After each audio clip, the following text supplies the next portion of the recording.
Happy Filipino American History Month. Since we couldn't gather in person, we decided to have a virtual potluck. Kumusta ka? Hello, my name is Marlon Castro.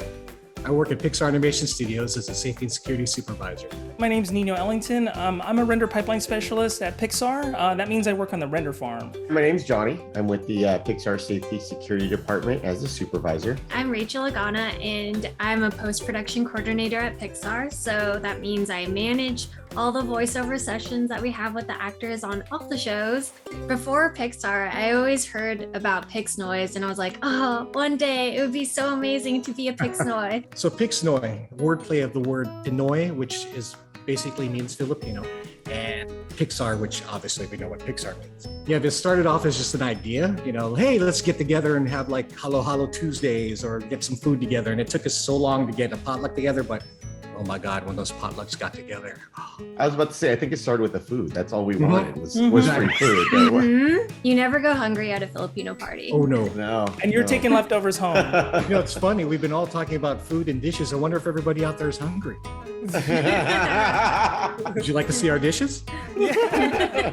So today I'm sharing Sinigang. It's a tamarind-based soup. My family, we make it with pork spare ribs. We have gabi or taro, okra, mustard greens, spinach, green beans, tomato, onion, and it's so good. Usually take a piece of meat and dip it in some patis or fish sauce, and it's the perfect meal, especially on a cold winter day. Every Ilocano watching this video as we speak, their mouth started watering. We also picked a bunch of Meyer lemons in our backyard. This is like farm to table. Like you just God, went no and kidding. picked this out of your garden. Yeah, we even Oh my picked God. calamansi. My family, we have a giant calamansi tree in our backyard. Those look so Like, good. oh, and they're the orange kind. What my grandfather would call that is a gold mine because you have the gold color. And I would say calamansi is kind of like a mix between lemon and lime, right? Yeah, like a lemon and it's- orange. Oh, it's so hard to explain. Yeah, Yeah, it's hard. Yeah. Yeah, I was like It's really lemon and hard. orange. I had a lot of fun cooking sinigang for y'all, and I'm gonna pass the ball to Nino. It isn't a Filipino party without Kare-Kare.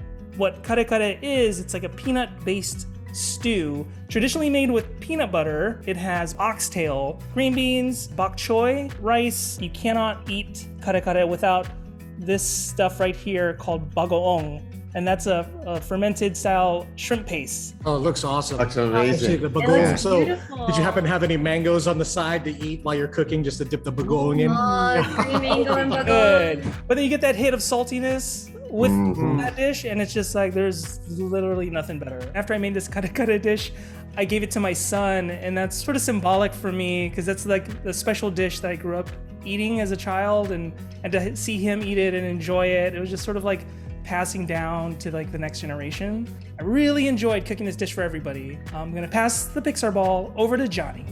Hi, everybody. Today I've made some sisig with some baka, which is beef, some manok, which is chicken, and some baboy, which is pork. You see in here a lot of onions and some peppers on top. Traditionally, this dish in the Philippines is something that's served with the leftovers of the pig. It's something that they do, which is called pulutan.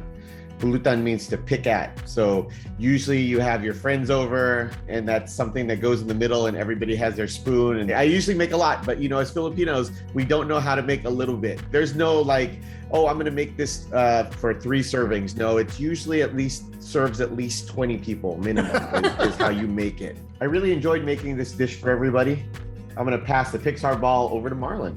What I've made for you is my grandmother's recipe for Dinuguan, which is essentially this right here. I like to use the serrano pepper just raw. I put it on top raw, so after I eat it, because I particularly like stuff spicy. But what's more interesting about this particular dish is that aside from the normal ingredients of onions, a little bit of this, a little bit of that, garlic, water, and vinegar, and of course, I used pork blood. The main meat for this particular dish is actually wild boar. I believe in ethical hunting, and I wanted to put a different twist to this dish because I know that our ancestors used to hunt wild boar, so they would have probably had something similar to this. You could also use like offals of different parts of the pig, ears.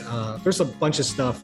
I have to say that's one of the things that I really love about our culture is that we pretty much use the entire animal. Yeah. So nothing goes to waste. Yep. And I feel that's very important for people to know. We take it very seriously. We never waste anything on the animal. That's very important to us. Yeah, these are very humble dishes. Like I'm using oxtail, we're using spare ribs, just part of our culture, using the entire animal basically. All I can say is it's really good. Is anyone gonna do any drop-offs? Maybe like or delivery? Yeah, who's doing service? delivery today? Happy Filipino American History Month. Big shout out and thanks to Nino, Johnny, and Rachel for sharing the dishes. And to all of you, please enjoy and remember, laging una.